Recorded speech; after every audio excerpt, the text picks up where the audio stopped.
Find the Happy Children by Benjamin Ferris, originally published in Famous Fantastic Mysteries Combined with Fantastic Novels magazine, June 1953. Narrated by Tom Trussel. The first of them showed up on the shore of a sunny cove on the coast of Sweden. A 6-year-old boy was playing there, and as his tanned legs carried him down after a receding wave, he came across the dark object.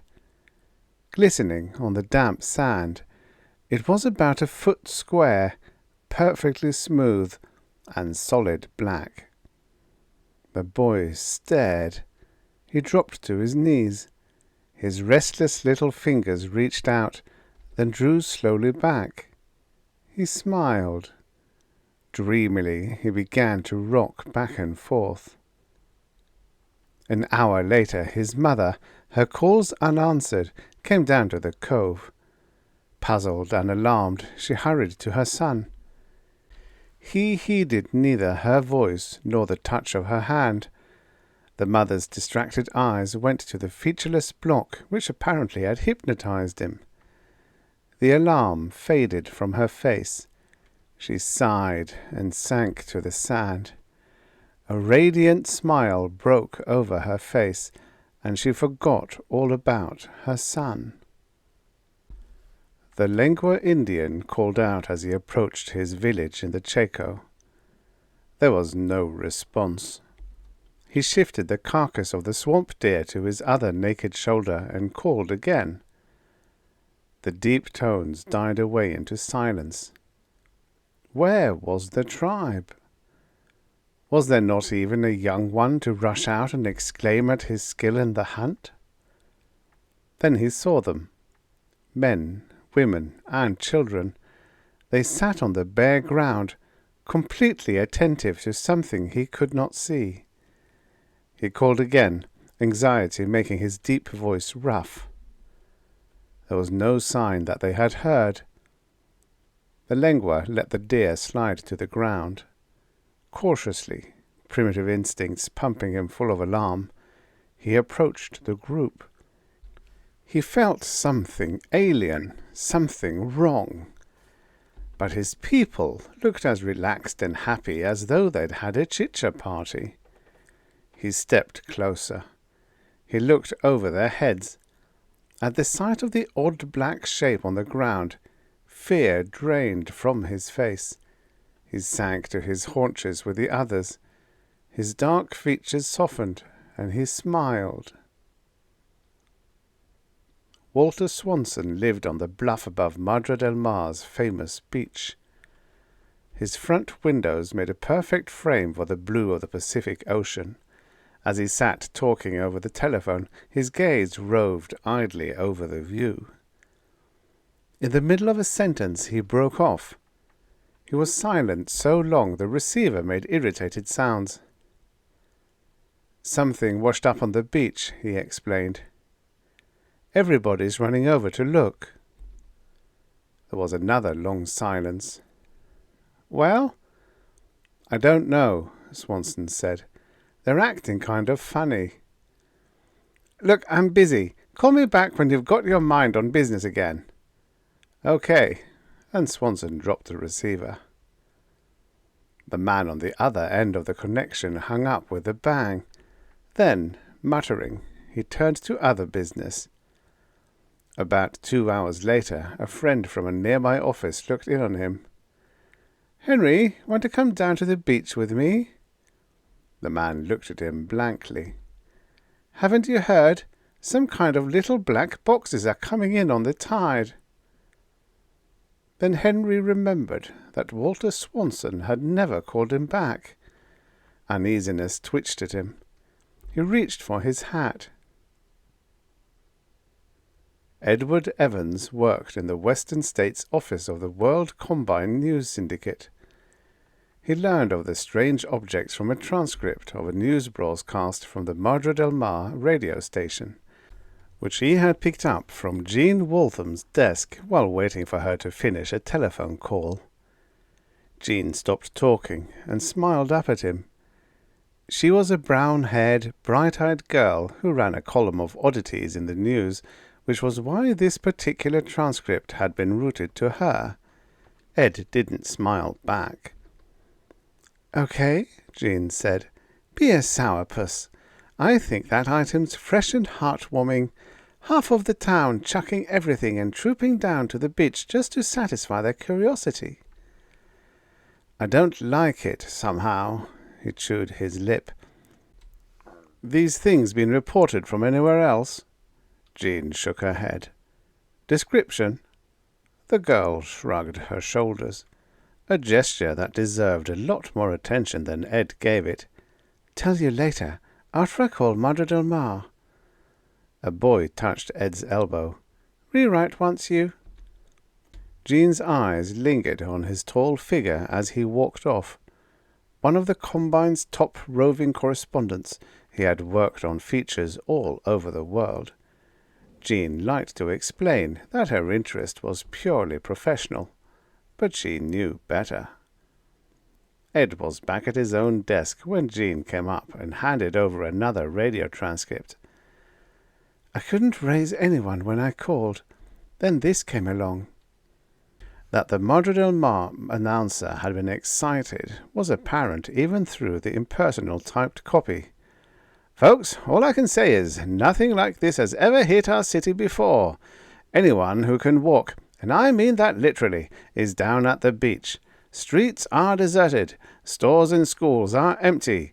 My studio engineer just walked out. Whatever it is, down there, it must be terrific. I can't locate a single person who has come back, so I can't give you a first-hand description. A while ago we rigged up a portable broadcasting unit and the boys went down with it, but I haven't heard a peep from them. I don't mind telling you folks that the suspense is killing me. Don't know how much longer I can stick it out here." As Ed finished reading, Jean handed him another item, a few inches off the network tape. "The 40 inhabitants of the tiny lumbering town of Sarsag, Washington, have found an unusual new diversion, according to a prospector who flew his plane over the community this afternoon. The entire population, from babes to grandmothers, was sitting in the street around a small black box. They were so absorbed in the object that they didn't even look up when the plane buzzed the street." Ed frowned at the paper. Jean said, "A fluke of some kind. Coincidence. After all, there's got to be a reasonable explanation." Ed nodded. "Think I'll go to Madre del Mar and look at one of those things for myself." Jean said nothing, but the appeal in her eyes was plain. Ed shook his head. "Nix. You know how the boss is about trips, especially for girls. Besides," he added as he started away, "I don't like the sound of this." A few minutes later, a turbo cruiser took off from the noisy roof port. Jean sat very still, not quite able to believe that the boss had said she could go. Ed must have gone to bat for her, and she wasn't quite able to believe that either. She pressed his arm and murmured, "Thanks." Ed grunted. He was engrossed in 2 new reports, one from South Australia and the other from Belgium. Jean smiled to herself and snuggled happily into the street, turning to watch the mountains flashing by the port. It seemed no time at all till the cruiser swooshed across California's Central Valley, curved over the coastal foothills, and came down in a long glide to the Madre del Mar airport. A portion of the long white strand was visible below the bluff, and they looked in silence at the dark clusters spaced along it. The pilot set the cruiser down, then turned to them with a grin. "What's the matter with this place? Not a person in sight anywhere." Ed's glance ranged over the deserted airport. "Can you keep busy while we go downtown?" The pilot yawned. "Maybe not busy, but happy." Jean and Ed walked across the apron. He steered her toward the parking area. "We'll borrow a car in the name of the Combine." They picked a small one, an early atom car. Ed used the adjuster key that a friend at the security police had given him, and soon they were gliding swiftly through Madre del Mar's residential area. Watching the lifeless blocks, Jean felt the first cold touch of premonition. She glanced at Ed's grim profile and tightened her hands. The city hung suspended and unreal, chopped off in the middle of a busy day. Cars perched on grease racks, mowers were stopped halfway through lawns, buses were stranded between corners. The avenues leading to the beach were choked with parked cars. Ed maneuvered his way to the drive that overlooked the ocean, and they stopped. Without speaking, their steps echoing loudly, they crossed to the bluff. Then the salt wind was pushing at them, and Madre del Mar's famous beach was spread out below. Jean caught her breath. Ed's hand closed on her arm. Thousands of people were sitting or kneeling on the sand below. Young people, oldsters, babies. Some were in bathing suits. Most were in street clothes. There were police uniforms, mechanics' overalls, the white of barbers' coats. They formed several huge groups spaced along the sand. In the center of each group, 10 feet or so away from the ring of people, was a small black object, and from the whole vast crowd came not a single whisper of sound. A seagull sailed by, turning its head to look at them. The surf, at low tide, murmured listlessly, and below them was Madre del Mar's population, caught, fascinated, held suspended by the mysterious dark cubes. Jean trembled. "I can't stand this, Ed. I think I want to scream." "Go ahead. I don't think they'd notice." Jean bit her lip and fought to control her trembling. "I never saw people who looked so happy," Ed said. "Look at their faces." She didn't answer. Some change in her manner made him look at her sharply. Her eyes were strange, not focused. She was breathing rapidly and shallowly. Abruptly she said, "Let's go down there." "No." "I want to get closer, Ed." She took hold of his arm. "You wanted to see what those things were. How can you if we don't go down? Please, Ed, I've got to go down there." Ed shook his head. Jean's eyes turned wild. She arched her supple body against his, begging, "Ed, I'll give you anything you want if you'll only let me go down." "No!" His strong hands pinned her. Her voice went shrill. She was like a child in a tantrum, out of control, out of reason. "I've got to go down there!" Ed set his teeth and by main force pulled her away from the bluff. She screamed, swore, pleaded. She kicked and struggled, bit and clawed like a wildcat. 30 yards away from the bluff, Jean's resistance ceased. Her panting changed to dry sobs. Her eyes became normal again. She looked confused and embarrassed. Ed guided her to a bench on the parkway. "You can let go now," she said shakily. They sat in silence for a few moments. "I'm sorry, Ed. Something was pulling at me. Something I couldn't resist." "I know. I felt it too. I never wanted anything more in my life." "All my troubles and disappointments were gone. I felt nothing but happiness, forever and ever." "Do you remember the expressions on all those people's faces?"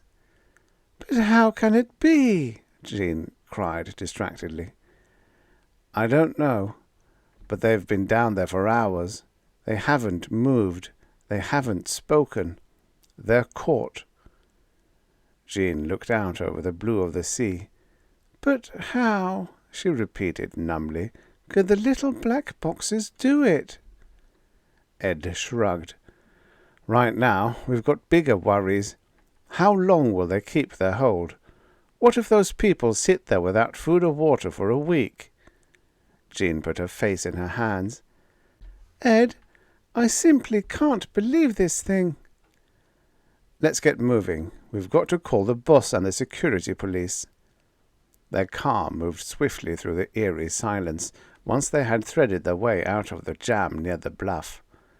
Jean saw one pale, fretful face at a window, an invalid, consumed with curiosity, but safe from the spell on the beach. In the newspaper office, copy lay half-written in typewriters. The network tape, clicking busily away, had built itself into a curly mountain. Ed strode to the telecom switchboard and key-punched a call to the Western States headquarters. Reaching Moxie, he gave a pithy description of the situation at Madre del Mar. In his oddly soft and gentle voice, Moxie said, "Thanks. That fills out the picture for me. I've got more reports here from all over the world. So far, it's still being treated as a gag. I've had several calls from the security police. Madre del Mar sounds like the biggest development so far." He paused. "Done any speculating on this thing, Ed?" "A little." Ed paused, then slowly went on. "This may sound crazy, because you haven't experienced this as we have, but this thing simply can't be explained by any standards that exist in our world today. I'm beginning to think we're being invaded by something from outside the Earth." Moxie sighed, said nothing. After a long pause, Ed went on. "It's not going to be easy to counteract. Since there's no apparent danger, how can people be kept away from those things? The only ones who could really spread the word are caught before they can. And they don't mind. God, Moxie, you ought to see their faces." "I've talked to Washington," Ed didn't quite get laughed at. "Go back with what I've told you, and try to get the security boys out here. I promise you it will convince them." Got a call into them now.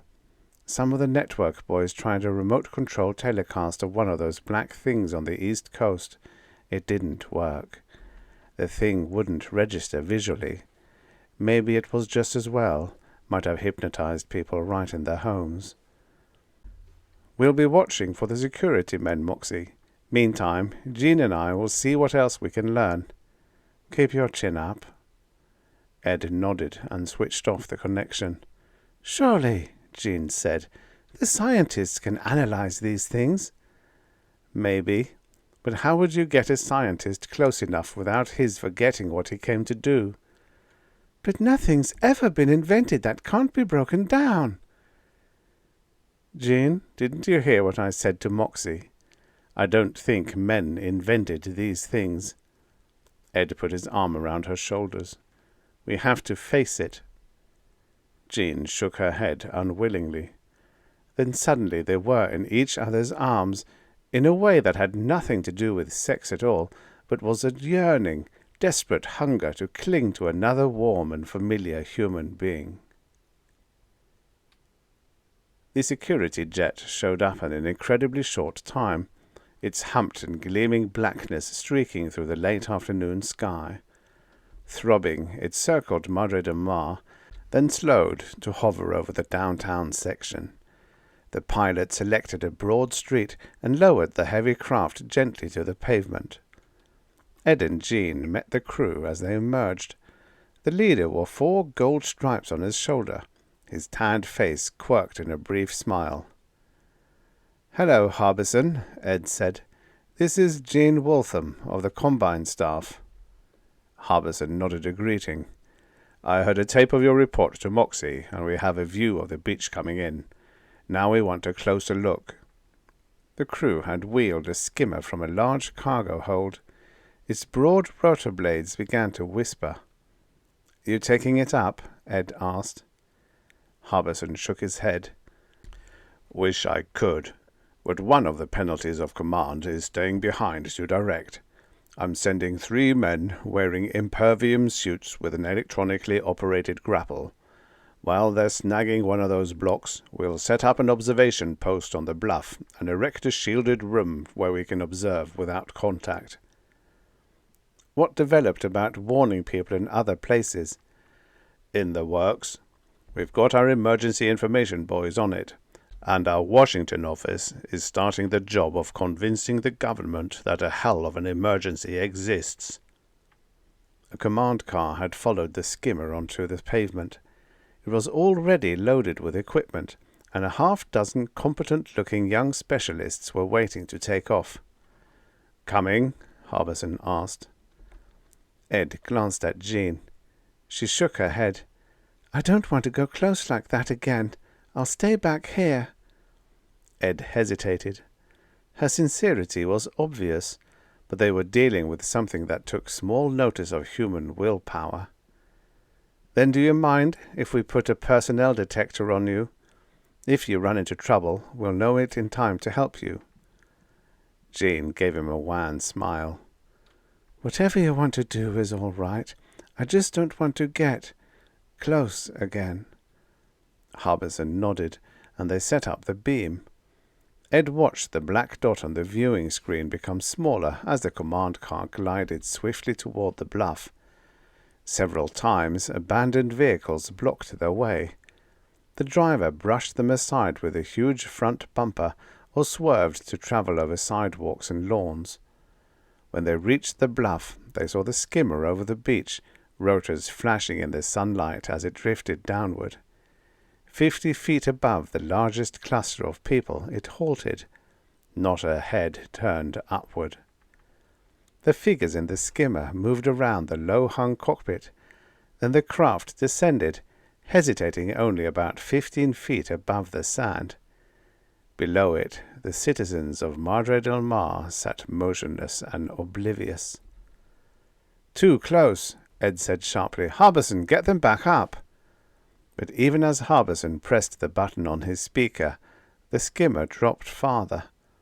No grapple emerged from its hull. The men in the cockpit appeared to be staring downward. With a kind of resigned despair, Ed watched the craft settle lower and lower. Its wheels touched the ground. Then the bulge of its belly pressed down on heads and shoulders. There was no outcry, no scramble to get away. Unbelievably, those people let themselves be crushed by the weight of the machine. Without a sound, their bodies sank or shifted. Dozens of them died. Others were terribly maimed. And still they smiled. Like puppets, the 3 security men stepped out of the skimmer. They sank to the sand.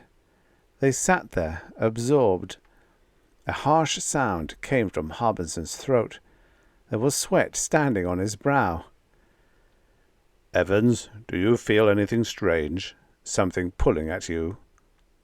While the others had been busy behind them, yards away from the edge of the bluff, they had been standing right next to the railing. Ed pushed himself away from it with an effort and nodded. Teeth gritted. He was fighting the influence of the boxes, too. It was the hardest battle he had ever been in. Every cell in his body strained to answer that irresistible pull. "Just come along to us," it said. "Don't fight, just let yourself go.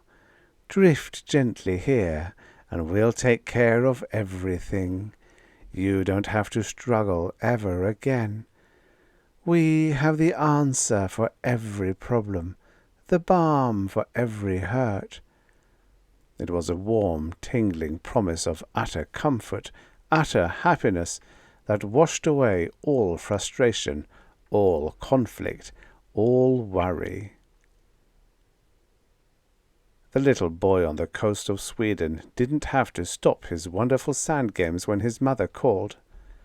The Lengua Indian had lost forever the grinding worry of finding game to keep his family fed. George Swanson no longer had to fight the nagging suspicion that he was a failure as a husband and a father. And among the boys on Madre del Mar's beach, Each was secure forever in his own secret dream. Coral strands, studded with palms, sprinkled with pirates' gold. The whole delicious feel of a circus, music and barkers and animal smells and popcorn and the softness of sawdust underfoot, of beautiful, satisfying mechanical dreams, cranes and power shovels and jet motors and sleek speed ships. For the women, drudgery and dullness and bills were gone. Now, at last, was wealth, glamorous nights at the theatre, handsome men, kind and considerate and appreciative men, always near for the rest of time. No wonder they smiled. Blindly, Ed Evans and Harbison grabbed for one another. Straining, grunting, they forced themselves back away from the bluff. Like drunken men, they struggled to the lawn on which the others were erecting the portable laboratory. The men had felt the influence too. They were restless and uneasy, but they worked doggedly on. "Now," Harbison panted, "I begin to appreciate what we're up against. No wonder those people are caught. That was a promise of heaven." Ed's own voice was hoarse. "It's a kind of influence we can scarcely conceive, let alone measure and counteract. If it goes on for a week, at the most 2 or 3, the balance of humanity will be sitting around dead. An invasion of happiness." "Evans, there isn't a man or a woman alive who isn't susceptible. We've all got some frustration, some dissatisfaction, some wish for something better. We wouldn't be human if we didn't." Harbison's voice got ragged. "Maybe our very concern over what is happening is only another advantage for those damned things, because it's a problem they can appear to solve." Ed nodded. "I've been thinking about that. There must be whole families down there below, each of them getting something different. They're oblivious to one another, to obligations, even to the demands of their own bodies. The longer a want goes unsatisfied, the stronger the hold over them." "Where are you going to find people who can resist? Wouldn't they have to be perfectly satisfied, perfectly adjusted, perfectly happy?" One of the men in the security crew tapped Harbison on the arm. "The shield is finished. Are we going to send out another skimmer?" Harbison shook his head.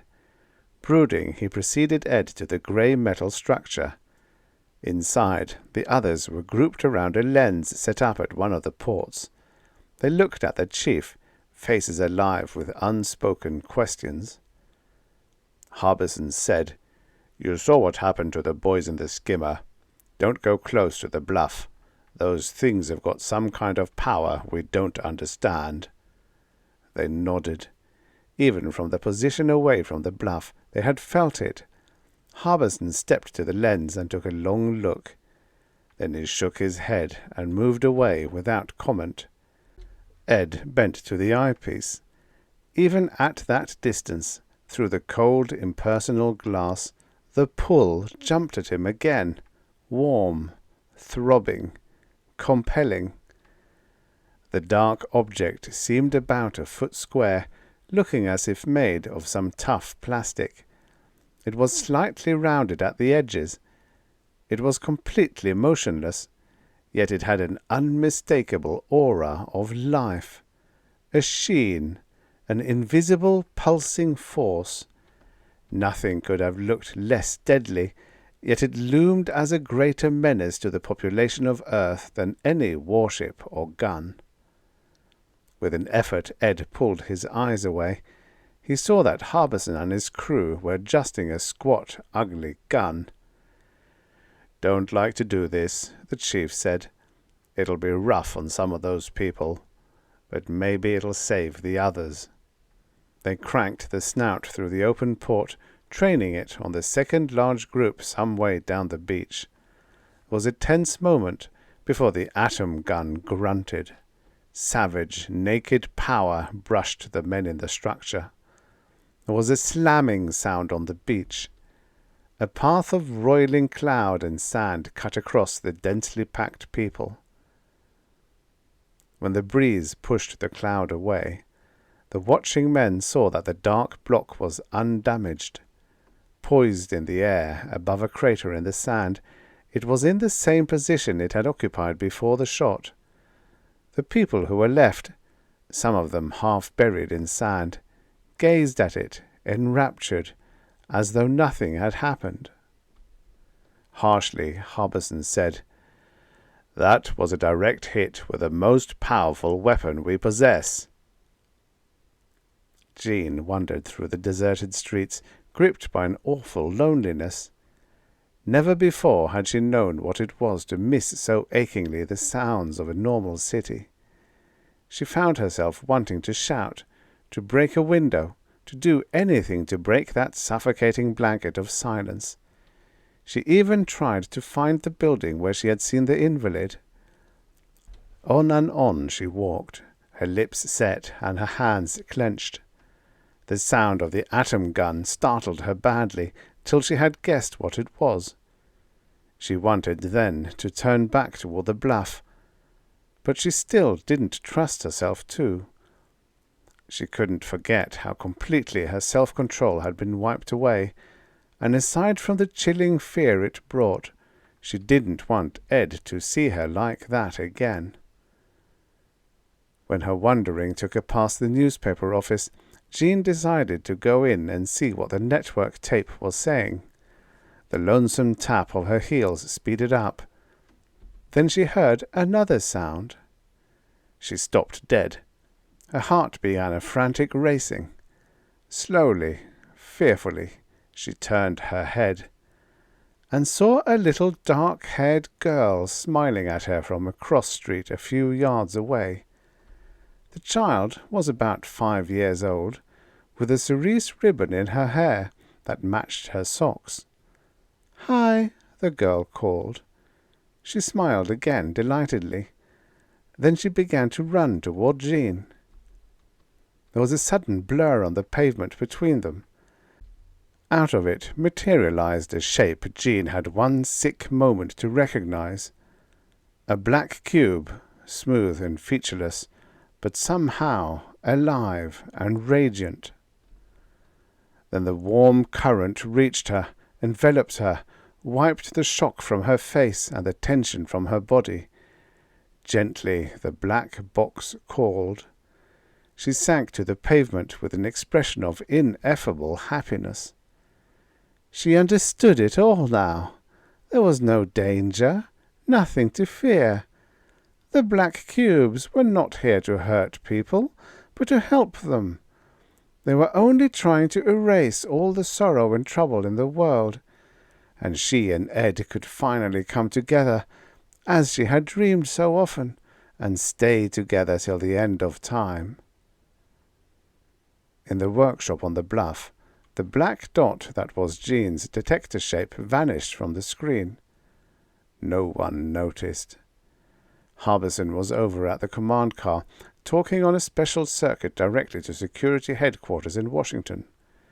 His crew of technicians was working furiously to rig up a long-range grapple which could be trained on the beach below. Ed Evans sat with his head in his hands, thinking.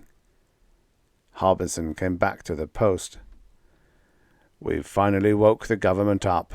We've got broadcasts on all frequencies, warning people to stay away from the cubes. The Combine is doing the same through all its facilities. 14 observation posts like this in other parts of the country are also looking for ways to handle or neutralize those objects. The security network has alerted all local police. Now we're moving." Ed sighed. "Maybe. You can warn people, but can you blame them for wanting what the boxes have to offer?" He got up and went to the telescopic eyepiece.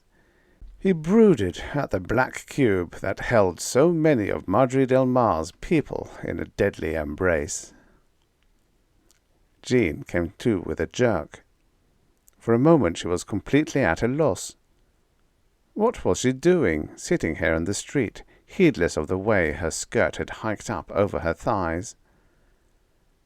Then her gaze centered on the black shape a few feet away. She gasped and ducked, then scrambled frantically to her feet. But the cube wasn't pulling at her.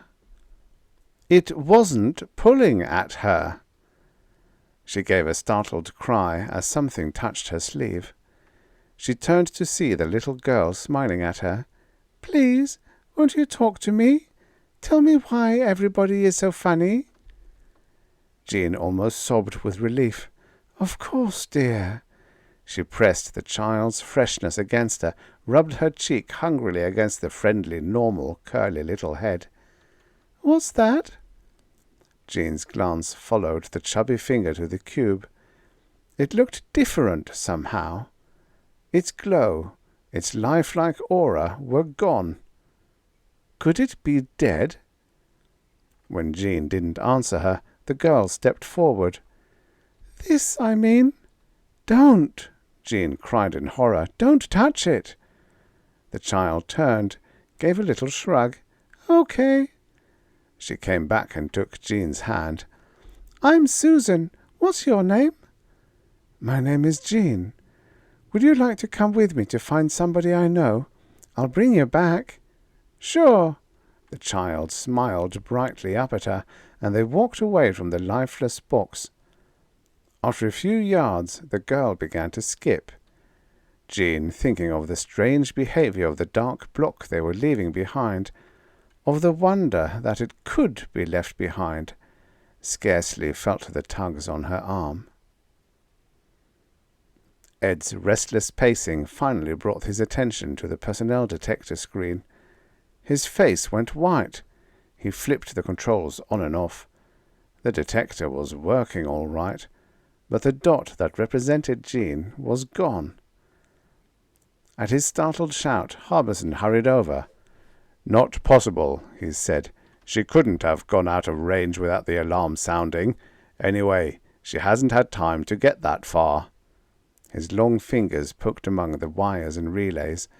"Nothing wrong here. I don't understand it." "Forget the equipment. Something's happened to Jean." They had reached the command car when they saw Jean and the girl coming up the street. Ed ran on to meet them. He was scarcely aware of the child's "Hello," so anxious was he to make sure Jean was all right. Susan's attention was immediately drawn by the gleaming outlines of the security vehicle. She ran to it and looked up at Harbison. "Mister, can I have a ride, please?" The security chief stared at her. She was the first normal person he had seen in Madrid del Mar. He stuttered a little, saying, "Sure you can, sister. Here, I'll help you up." Even before Jean had finished telling about the cube that had appeared before her and then so surprisingly lost its power, Harbison had motioned them aboard and nodded to the driver. The huge wheels swiftly retraced the way downtown. Carefully, the driver inched toward the dark object. "There's no pull," Ed muttered. "But maybe it's some kind of a trap." Harbison jumped down. "I'm not sure I believe it either, but maybe we have got ourselves a sample." He waved at the driver. "Get the hot grapple out." The girl slid down beside him to watch. Her eyes widened when the crane-like apparatus appeared. "What's that?" "To pick it up with." She giggled. Then, before they quite realized what she was doing, she had trotted over to the cube. "You don't need anything to pick it up with." Still laughing, she scooped it up in her arms and brought it to them. Gingerly, Harbison took it from her. It was surprisingly light. The surface was dull and smooth, neither warm nor cold. It was like a dead, empty shell. Back at the improvised laboratory, it was put into the shielded compartment where it could be worked on without contact. The child had investigated the laboratory and lost interest in the delicate adjustments being made to mechanical hands that were to investigate the cube behind its wall of transparent impervium. She stood on one foot, then the other, humming. Finally she tugged at Ed's sleeve. What's everybody doing on the beach?" They looked at one another. What could they tell her? "They're all so funny," Susan said. "They won't talk to me or anything." There was complete silence. Then Ed said, "You went down to the beach?" "Sure, but nobody would play or talk, so I came back." "You came back?" "Honey," Harbison said tensely, "were those black things there when you went down?" "Uh-huh."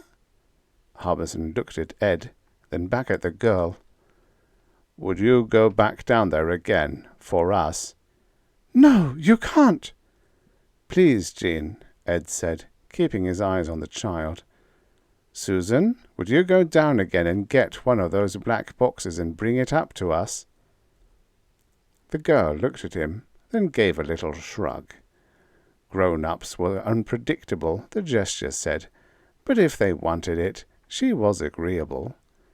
She twinkled at them and skipped out and away to the steps that led down the bluff to the strand. While they waited for her, not speaking, scarcely breathing, they felt the pull of the cube grow and grow. The shielded outer walls of the structure they were in seemed to be of no deterrent at all to that pulsing promise of ecstasy. After a while it was a struggle, an agony to resist. By the time Susan had reached the sand and reappeared into their view, threading her way through the motionless circle of people below them, Jean was trembling and whimpering. They watched her approach closer and closer to that shimmering concentration of darkness. When she reached the clearing where it stood, she looked up at the bluff as if for approval. Then she reached down. The pull snapped so suddenly that all three of her watchers staggered. The black object abruptly lost its shimmer, its indefinable glow of life. It looked like a plaything, odd but credible, in the girl's arms. Cradling it, she set out through the crowd for the stairway. The people she passed were beginning to move, stretch, look dazedly around, as though they had awakened in strange surroundings from a prolonged drunk or narcosis. "I don't know how it happened," Harbison muttered, "but that little kid is carrying the hope of a whole damn race up those steps." "Don't you see it?" Ed cried. "That's the answer. That's the weapon we've been looking for." Harbison and Jean blinked at him. "That child! Did you ever see a happier one? For her, the world is a wonderful place. It's sunny all the time. Everything that happens is a new and fascinating experience." Harbison grunted. "I don't get it." "She is in balance, man. She has no worries, no frustrations. She's perfectly happy. You've seen children like that. Maybe we all had a little of it before growing up started to hem us in."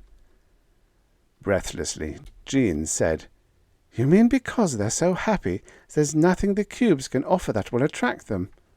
"Exactly.